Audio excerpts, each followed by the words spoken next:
Med Plus, çdo të enjte me fillim nga ora 20. Ju sjell informata, tema aktuale, këshilla e çdo gjë tjetër nga fusha e shëndetësisë.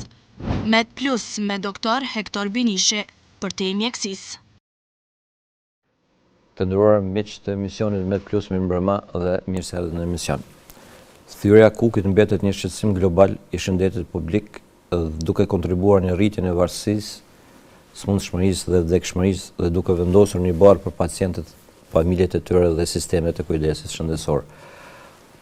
Por çka në të vërtetë paraqet thyrja e kukit, cilat janë problemet, cilat janë mënyrat e mjekimit dhe mbi gjitha si mund t'i parandalojmë ato, për më shumë për këto temë dhe për tema tjera të cilat janë të lidhur me ortopedi, do të flasim sonte me mësafirin ton, doktor Burim Saqin, ortoped. Mirëmbrëma, doktor, dhe mirë se erdhët në emision. Mirëmbrëma, faleminderit për ftesë. Doktore, përmendat që si temë kryesore, si temë bosh të këtij emisioni do të jetë thyrja e kukit, po në popull shpesh ngantrohen këto terma, herë thuhet thyrja e kukut, herë ijes, herë kofshës.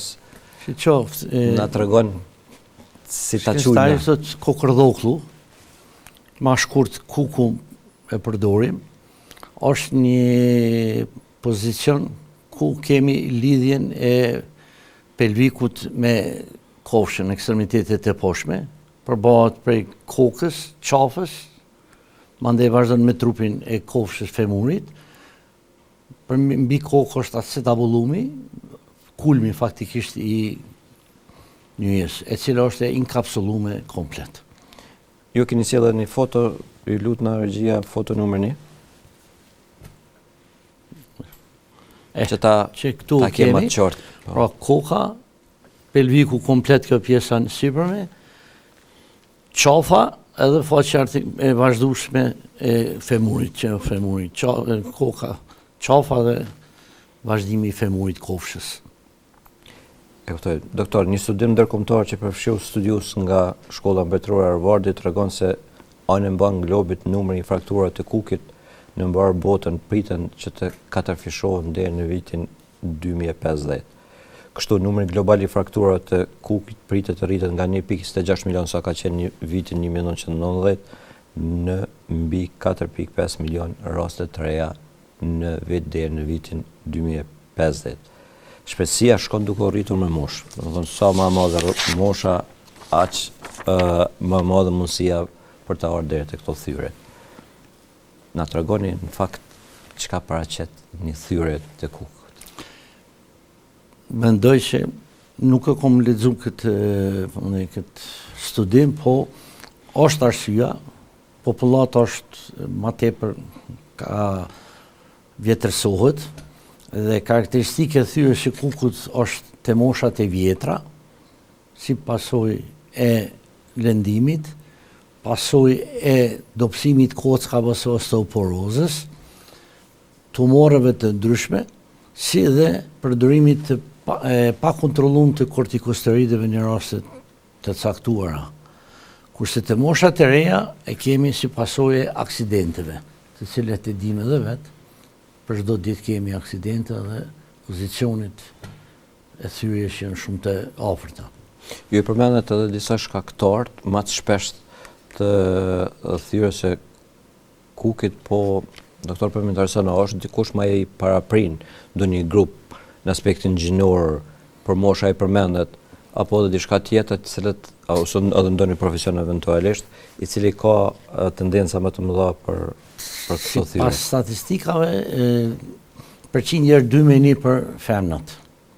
Te gjenia femnore 2 herë kemi 2, një te gjenia mashkullore. Pra, për disponimit e femnat më i lartë, dihet aty që kemi mas një periudhe, kemi çrregullimin hormonale të femnat, vjen deri te osteoporoza dhe dobësimi i kockës.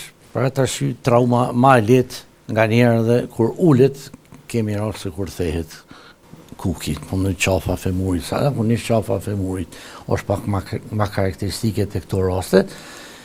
Të ne hala nuk ka njës me bo screening me bo për incizimin e dënësisë kockave, tek tash kanë marrë një hop, më e bo desidometria kockave, me qast, me incizim, e dim përqindjen, e dim sasin dhe mund të japim terapi që ekziston terapia, edhe pi përvojës që komune, pacientat të cilët kanë marrë terapi dikun për 3 vjet, rezultati është shumë i mirë. Doktor, ju e përmendën përvojën edhe mes më borç publiku duhet mi përmend që ju pjesën më të madhe të jetës deri me tani e keni kalu në spital në profesionin e juaj të ortopedit, më siguri është shumë stresiv, sidomos është stresiv në vendet si puna e Kosovës ku shumë gjana mungojnë, e ortopedia është shumë varën edhe prej mjeteve, instrumenteve, sallës e tjera. Deshta më ju pyet për një fakt që shpesh herë ndodh, kujtojone që pacientët edhe pse kanë kukën e thyrë prapse nuk i din shenjat vetë se kur duhet shkojnë të mjekun, këtë rast të ortopedi. Si mund të dallojnë ata vetë thyrën e kukës? Rastet janë pak të rralla, është kur kemi ndonjë, ne i thojmë fisur në atë pozicion, kur s'kemi çrregullim të kontinuitetit, që nuk e dallojmë. Për ndryshe, në momentin kur kemi thymje, pacienti nin një dhimbje në regionin e inguinumit, mandej nuk mund ta çon komën, ta rrudh, nuk mund të shkel dhe e merr një pozicion koma lateral, ne thonë të jashtëm. Aty janë ato të cilat pacienti e vren që diçka nuk është në rregull me to, edhe normal traumat të cilën ka psu, e lidh me ato që diçka ka ndodhur. Doktor, patjetër që thyra e kukut ka edhe ndërlikime. Piksja e gjakut konsiderohet si në base edhe më rrezikshme. Kryesore, është piksja e gjakut të këto raste, për atë arsye, sidomos te moshat e vjetra, preferohet që intervenimi të jetë sa më shpejt, mos të lihet, që mos vjen deri te piksja e gjakut. Pasi se potencialisht është rrezikshme edhe për jetë. Po, dim që shumica e moshave të vjetra kanë edhe sëmundje tjera përcjellëse, të cilat e ndihmojnë gjendjen e pacientit që të jetë jo stabile për këto raste. Doktora, e përmendim që për shenjat cilat pacientët në shtëpi, po njerëzit në shtëpi mund të vrejnë se diçka nuk po funksionon me kukën e tyre, po kur dhe puna më shku të ofru si shërbime shëndetësore në radhë parë të ju, si ortoped, në të regoni se si bëhet diagnostikimi i një kuke të thyrë.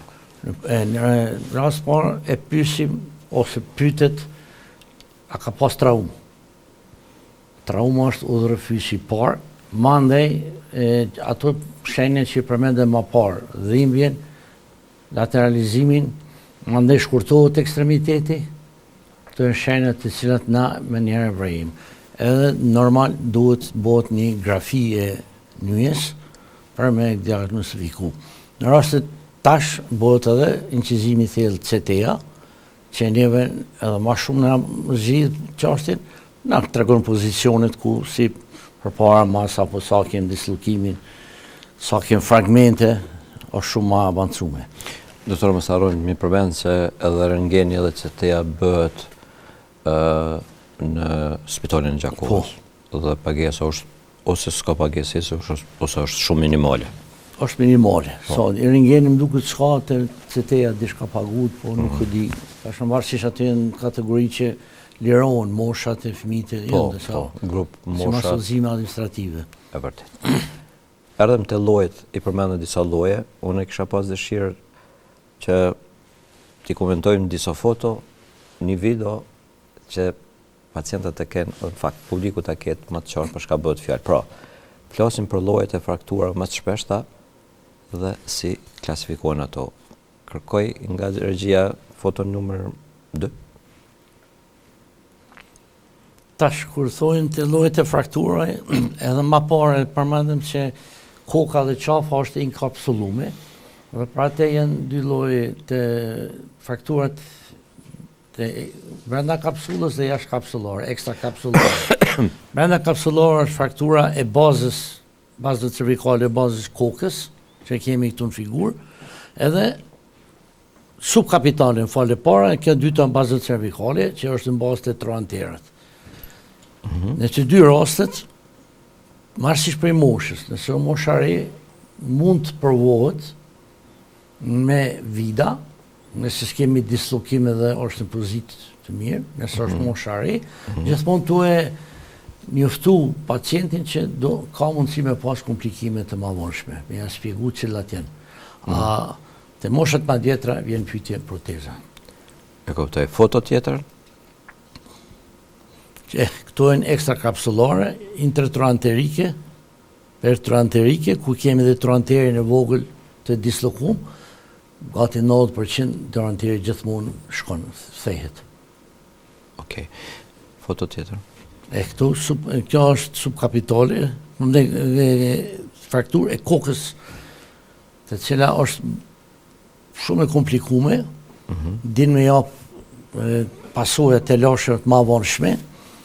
Zakonisht nëse pengon shumë duhet të intervenohet, por gjithmonë tentohet me shku në mënyrë konservative, me pozicionin e komës të ngritur në alt, jashtë, me afru me ngjit, për me mjeku. Tash kërkoj prej regjisë video numër 2, ku janë të prezentuar edhe disa prej llojet frakturë, po edhe disa prej llojet mjekimeve, edhe kisha pas dëshirë që ju të interpretoni. Doktor, këto intervenca, këto operacione kryen në raportin ortopedisë në Gjakov Shumica? Po, deri tash janë kryer dhe besoj edhe tash i kryejnë. Gjitha janë të kryer, deri tash gjitha janë kryer. Edhe tash, sipas informata, i kam kryer. Që tash kur kemi e para është subkapitale, koka, te këto raste shkohet me protezë, zakonisht intertroanterike zakonisht shkohet me një ploq DHS, dekompresive, pra mundet edhe me kinqer intermedullar, e treta duhet me ploq DHS, ose nga si shpi kushteve nga njëherë nuk ka, duhet edhe me ploqa me improvizu. Vazhdoj me video? Arsyeja se bojmë protezën, e patëm edhe këtu, e kemi rjetin vaskular, e cila dëmtohet. E tash veç nalni këtu, të lutem. E këto që ceka pak ma herët, kur kemi dislokim, te moshat ma treja vendosim 3 vida, të cilat të fiksojmë, vida duhet të kaloj vijën e frakturës, dhe mandej të shohim të përcjellim si shkon, po na vjen dete nekroza apo jo, nëse nuk vjen në sukses, nëse vjen atje duhet hiket dhe vendoset protezë. Doktor, këto vida, ju varri shumë prej mjetëve të punës, po edhe pllakave, vidave, janë? Si qo, kryesisht kemi perioda kur ka, kemi perioda kur s'ka. Tash po foli pak qatë kohë sa kum qenë. Po shumicën ka pas. Nuk furnizohen njësoj sukër vende tjera, po në rajon, materialet janë pak ma të pakta, ma kvalitet që janë të kushtueshme. Po ma të kushtueshme, janë do lloje, mirë po shumicën ka. E tash, kur ka ma të avancuar, shpesh pacientat kërkojnë e du shqyta të mirë, shkon, atje duhet me siguru. E kuptoj. Doktor, nga njëherë bën gjitha këto intervenime, por jo në gjitha rastet mjaftojnë dhe nga njerë duhet bëhet edhe zavendësimi i plot i kukit. Pse ndodh kjo? Kërkoj nga regjia foto numër 9 të lutna. Pse vjet deri te zavendësimi i kukit, kur janë gjitha këto mundësi? Moshat i vjetra, mbi moshën gjatë 5 vjeçore, përfo që kjo pllaka që thash DHS pak porës, që vendoset, fikson edhe është e suksesshme. Na kemi vendos shumë në Gjakov, dhe nuk kem pas shumë të lashën. Ka nga njëherë kur vjen dete nekroza vaskulare ose vjen dete pseudoartroza, kur nuk kemi ngjitje, ato janë reakcionet të vetë organizmit, e rrallën ndonjëherë edhe kur se kemi pas pothitjen për shkak kthymes, për shkak pozicionit, ose kemi raste kur pacienti nganjëherë ka shkel, e ka provu veten që ndodhin, dojnë me provu veten, e ka luajt procesin para kohës, edhe na ka ardhur ajo. A bën foton e radhës? Kjo është këto e protezat, shka lëndohet në qafët e lartë, të moshat mbi 65 vjeçare, zakonisht preferohet kjo një protezë bipolare, përpara kanë qenë do austin-mur pa kupën e sipërme, tash është ma e avancuar me këtë kupën e sipërme, edhe kjo është ma stabile, pacienti zakonisht mas vendosjes së saj ditën e dytë ngritet në komë, marrë 2 ditë e 3 dhe hec, normal jo me kritë peshëm, po hec edhe aktivizohet. E mira kësaj është që nuk rri gjatë në spital, nuk ka shpenzime tjera, shëndeti është ma i rujtën, i ikim edhe trombozë dhe shëmqene tjera. Doktor, sa ka mesatore jetë gjatësin një gjithmonë e kena pas një njoftim që është 15, diku deri 15 vjetë. Tash, kur lexuar një punim në Amerikë deri 30 vjetë e kanë bërë qeramikës. Si mas punimit. Hala apo qeramik, ata thojnë deri në 30 vjetë. Por ato nështë edhe nuk është mirë mu ngut me vanu proteza në mosha 3. Edhe nëse vanojmë, nëse duhet, nga njerë duhesh me vanu, duhet jetë pa cementume, jo me cement. Se këto vanojmë me këto mosha me cement. Po duhet pa cement. Se është marrë problem me uhe, ka ma të loshe dhe mund të damtohet pjesa e kofshës trupit ku duhet mu vendosë më ndaj. Po qëfar nuk duhet bëhet pas thyrës kukit? Qëka është diçka që na bën dom në qoftë se na bëjmë e kemi përjetu thyrët kukit? Po më ndonë momenti masi që është thy? Po, masi që është. Po, na duhet ta dim afërsisht që kem diçka në trup, në atë aspektin dhimbja ajo, që mos shkelim, mos ta provokojmë, kem tendencën me ngrit komen, me lujt, me që këto duhet trujtin, që mos me bodhën ndonjë ndom ma tepër, se në shumë raste kemi vjen deri te dislokimi i fragmenteve, të cilët na e shkaktojmë. Pacienti e shkakton me lëvizje me ato, e mandej komplikon. Edhe zgjatet operacioni, edhe zgjatet mjekimi, edhe varet prej mandej materialit ose sintetik se çka përdorim. Doktor, na jemi mjek dhe dim që çdo terapi, qoftë edhe më e thjeshta, me bërë ma të rëndomt, sidomos operacionet, bartin me vete rrezikun prej efekteve anësore apo të komplikimeve. Dhe shpesh pacientat reagojnë mandej thënë se ndodhi kjo kur situata nuk ka qenë aq e komplikume. Na tregonin cilat janë ato komplikime të quaj normale që mund me ndodh, që nuk varën për mjekut gjatë një operacionit. Po komplikimi më i shpesh, të cilën e paraprakisht gjithmonë njoftojmë palën, pacientin ose përcjellësin, varësisht se kemi pacientë që janë shumë të vjetër dhe ma është ato që në thanë piksja e gjakut, dhe të trombozat që vjen. Mandej e cekëm edhe ma herë që pacientat kanë edhe smundje tjera përcjellëse, kardiovaskulare, neurologjike. Një komplikimi i dytë është zakonisht 24 orë të para mbas operimit, në moshat e vjetra kemi një çrregullim të vetdijes dhe një agresivitet pacientit. Është agresiv, nuk reatohet, nuk ato. Mirë po, mendimin e neurologëve, zakonisht i qetësojmë. Paraprakisht para fillimit të operimit, po në disa ditë kur fillon, kur e dim përgatitet me antikoagulant, edhe mandej. A duhet me vazhdu me ta zëmë aspirinë? Derisa të mobilizohet pacienti duhet me shumë antikoagulant. Nuk guxojmë me lunë. Doktor, për më intereson, sa mund zgjatë kështu në mesatore një operacion i rëndom, ta quaj jo i komplikumi? Po nëse nuk e marrim fazën përgatitore që duhet me u pastru, anestezioni që bën ato të veten, nëse marrim fazën prej momentit kur vendoset brisku, kur diku një orë është 40 minuta, një orë ma e thjeshta. Mirë, e koha qëndrimit mandej në spital?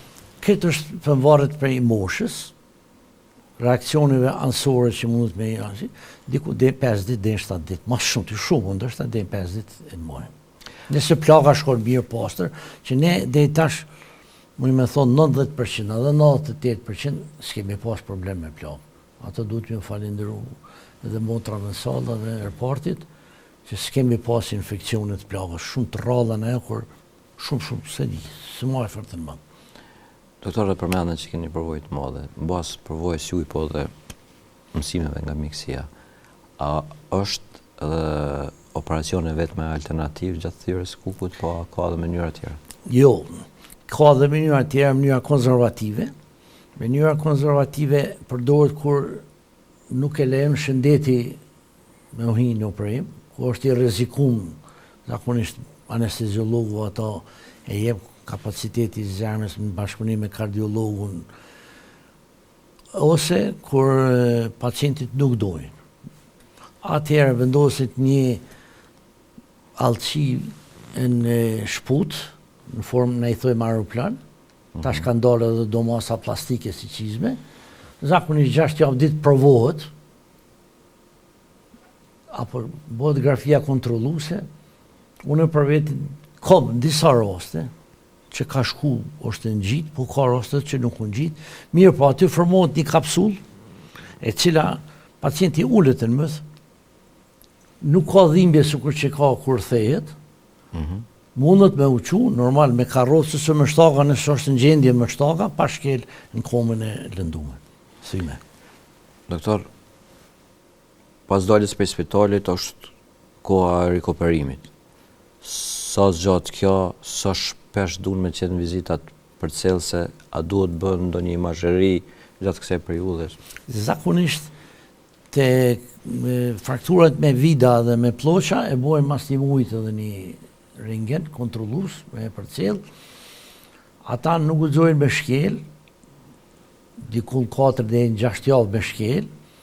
Këta me proteza, këta lejohet me shkel dhe me fillu me njerë me terapi fizikale. E këta duhet me paterica, po me... Po me paterica, normal me paterica ose me 4 deri në 6 javë. Jo, këta që kemi me vida. Po me vida ishin 4 deri në 6 javë. Po 4 deri në 6 javë, po gjithmonë ata duhet me i përcjell me rentgen, derisa ta shohin formin e kallusit. Kur mujnë më kthin punë ata që janë në moshë? Me rregull është 1 vjet koha kur ky është i aftë 100%. Me rregull. 1 vjet. Si mas librit. E kuptoj. Po, edhe mas 6 muaj kthehen.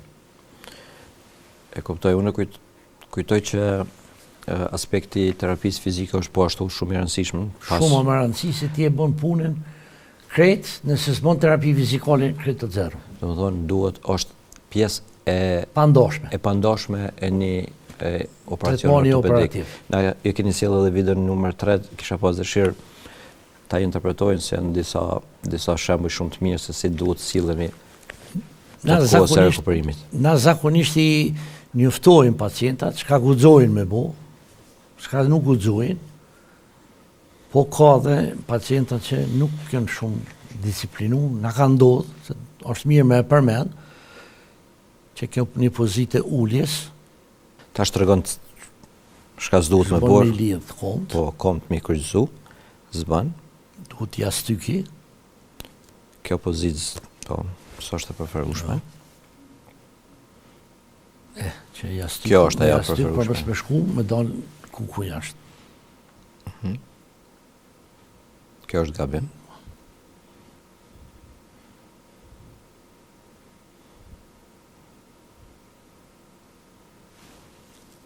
Në dhe shkallë. Po, do më thonë, si e përmendet 4 deri 6 javë për ata që janë me vidat që e përmendet, kjo është një formë që është mbështese, paterica ose këto shëtitoret ose shëticet që shquajnë. Këtë problemet krijohen në çdo lëvizje në përshpia. Po. Ne kemi pas rast kur to e marrë komën, kukin e kanë nxjerr, to e ngrej familjarët.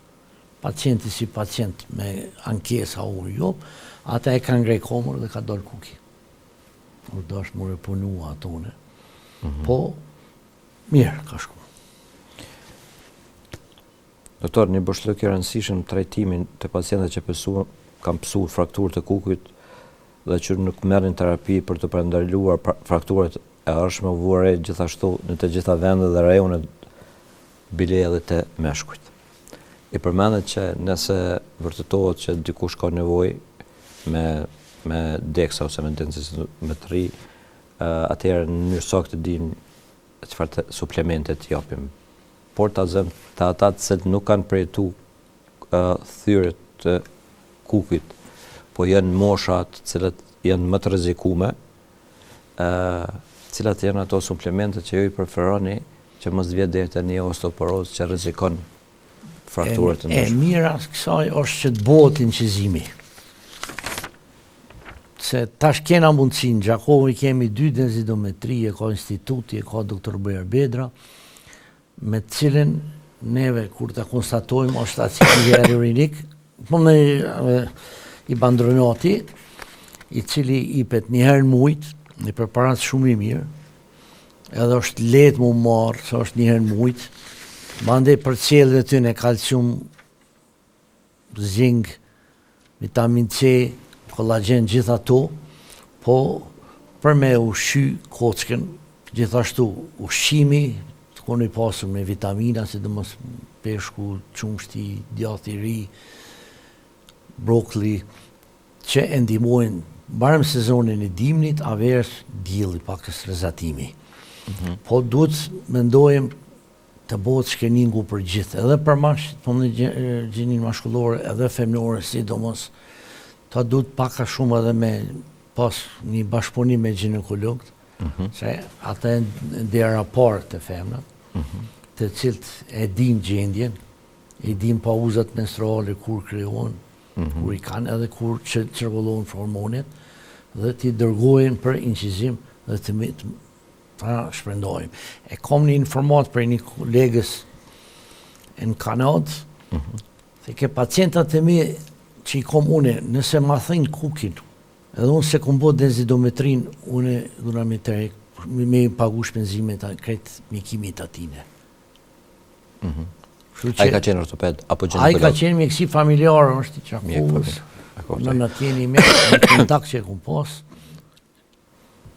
Kemi ndajt kur përmendëm tha, unë e tha, ajo është ndoshta nivel qendror për mëndajt ministrisë, me bo me shti që thojnë në rutinë këtone. Doktor, nëse më lejene, unë për densitometrin do të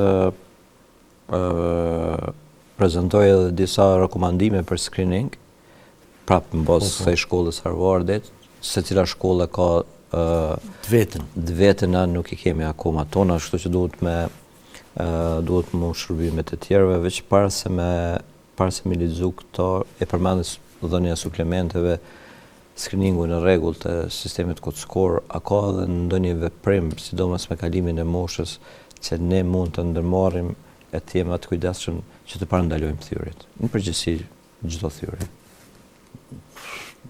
Kujdesi, unë mendoj që duhet me qenë kujdesi kryesor, sidomos të këto moshat, zakonisht e natën, kur shumica e thymjeve të moshat e vjetra ndodhen natën. Qohet ai, edhe aty vjet tensioni, vjen ato dhe letë. Pra kujdesi ndaj ato, mande e dytë është edhe kujdesi në komunikacion, lëndimet të aksidentet. Të çdo aksident 80% lëndohet kuki ose thehet një kockë. Kështu që unë mendoj që vetëm kujdesi përveç medikamenteve dhe screeningut. Do të lexoj pra këtë rekomandimin që e përmenda, kush duhet ta kryejë densitometrin.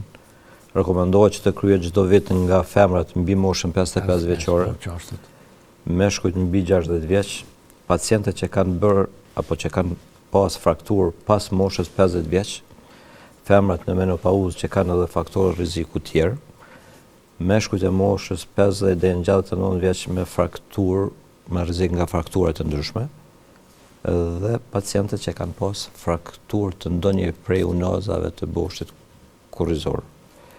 Kujtoj që është shumë rëndësi ta kemi parasysh se edhe këtu parandalimi është kryesori, nga njerë ndodhin rastet edhe vjedhjet të thyrja edhe pas kujdesit maksimal, po këtu janë raste shumë atë rrallë se sa kur kur të jemi të kujdesshëm për shëndetin tonë. Edhe nëse him këto pika, edhe shpenzimet kanë me qenë më të vogla. Patjetër.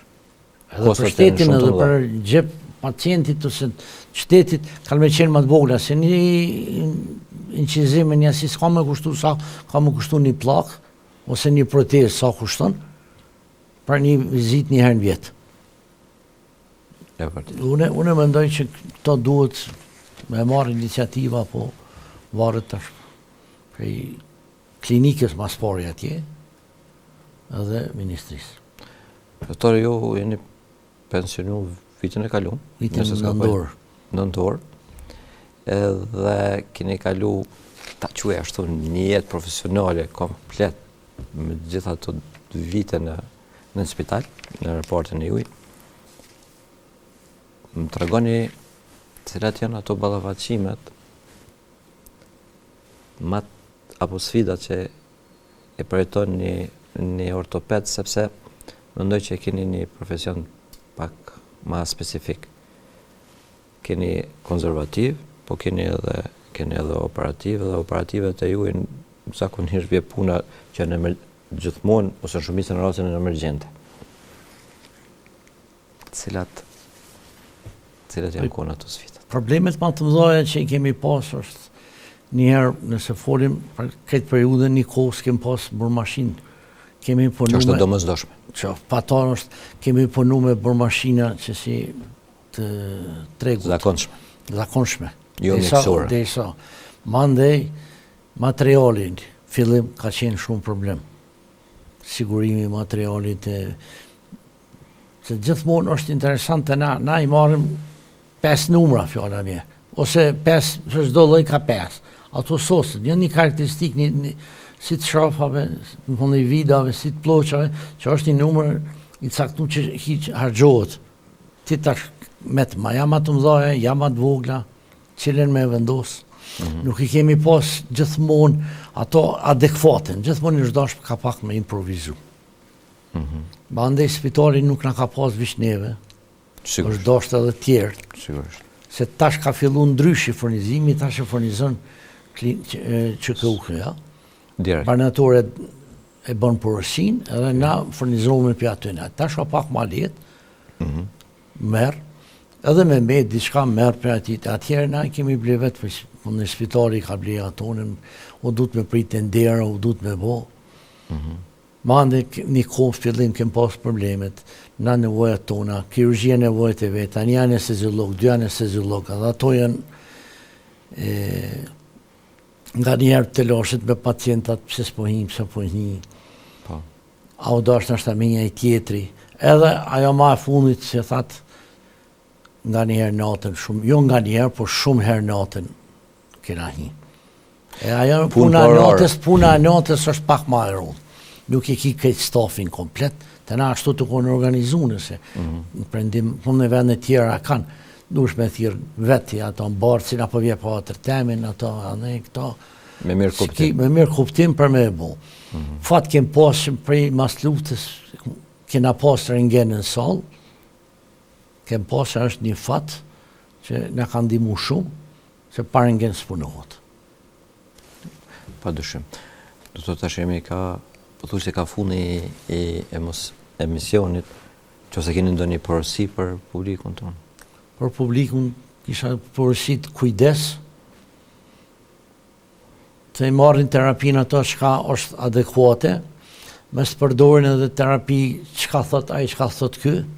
Që ndodh shpesh. Po, që po ndodh shpesh, edhe mandej për ka të lashe, i ka bo ati mirë, si ka bo ati mirë, po konsultohen me mjekun, të cilën ata mendojnë me marrë ndimen, kaq. Doktor, faleminderit shumë. Unë në fund të kom një pyetje personale, kisha pas dëshirë fotografinë në fundit na prezentoni. Kjo është emblema apo simboli i ortopedisë, pema, to pas ki gjithë me vida.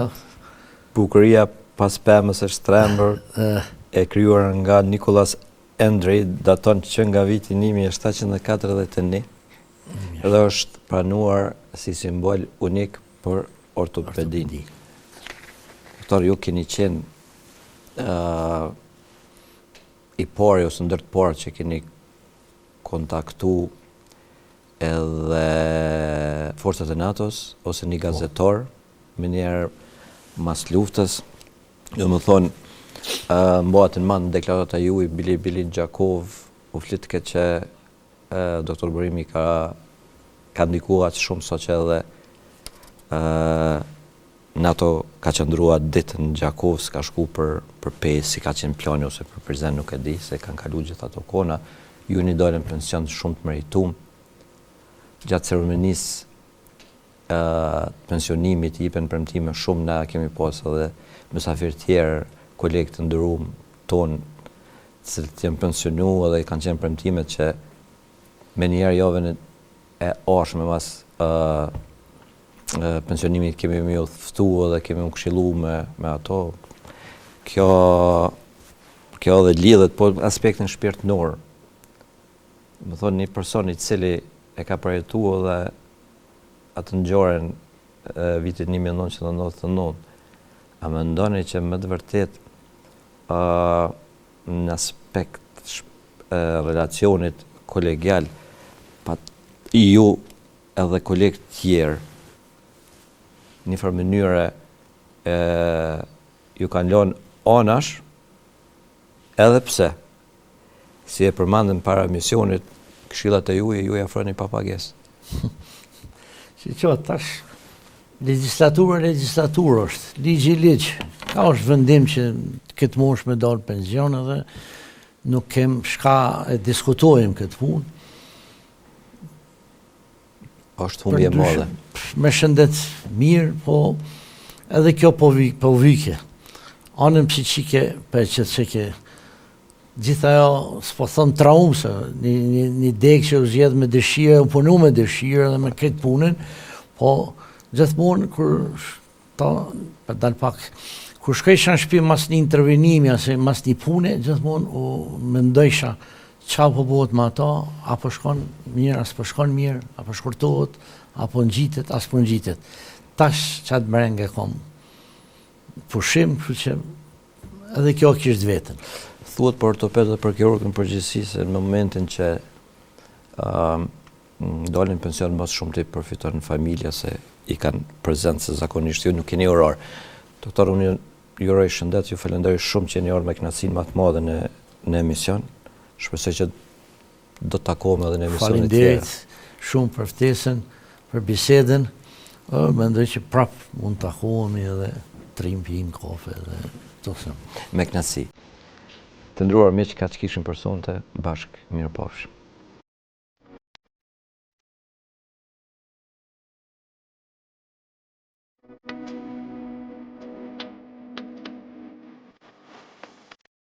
Med Plus, çdo të enjte me fillim nga ora 20.